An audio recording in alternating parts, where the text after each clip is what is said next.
Alors, les calculs et les chiffres significatifs. Tous les résultats que vous allez devoir donner, que ce soit en physique ou en chimie, vous allez devoir les exprimer avec le bon nombre de chiffres significatifs. Donc il est important de connaître les règles qui permettent de déterminer le nombre de chiffres significatifs que l'on va donner au résultat.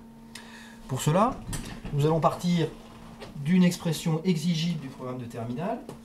L'énergie est égale à H, la constante de Boltzmann, multipliée par C, la célérité de la lumière, vitesse de la lumière dans le vide, divisé par la longueur d'onde d'une onde qui ici sera une onde située dans le visible car égale à 400 nanomètres.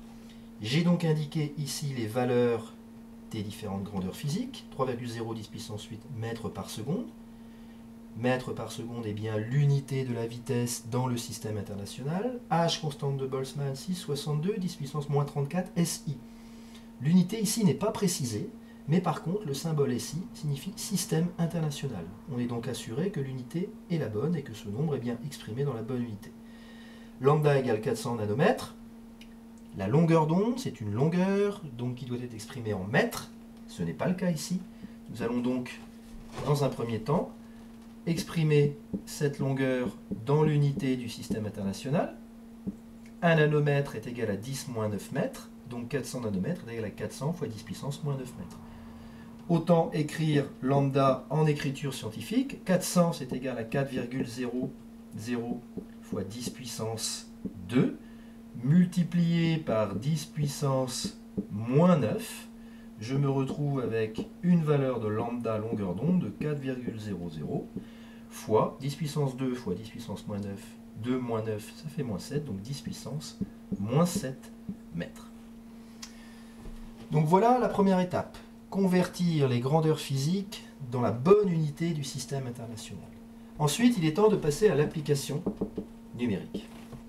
Application numérique, E égale H fois C sur lambda, donc E est égal à 6,62 10 moins 34, multiplié par C 3,0 10 puissance 8, le tout divisé par 4,00 fois 10 puissance moins 7.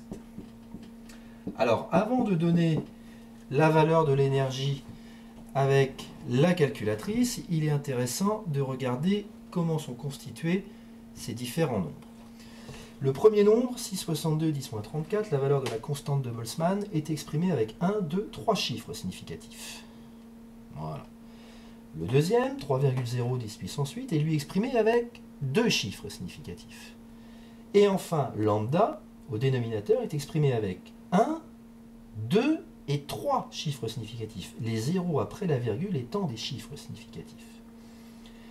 La règle est la suivante. Le résultat de cette opération doit comporter le nombre de chiffres significatifs du nombre qui en comporte le moins. Celui-ci en comporte 3, celui-ci en comporte 3, celui-ci 2. Le résultat devra donc comporter 2 chiffres significatifs. Petite opération à la calculatrice qui nous donne, si nous ne faisons pas attention, 4,965 10 puissance moins 19.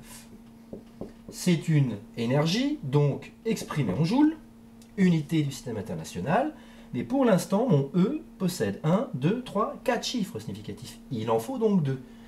On peut se dire, évidemment, on va prendre E égale 4,9. Mais attention, nous n'avons pas arrondi comme il fallait, car il faut aussi arrondir.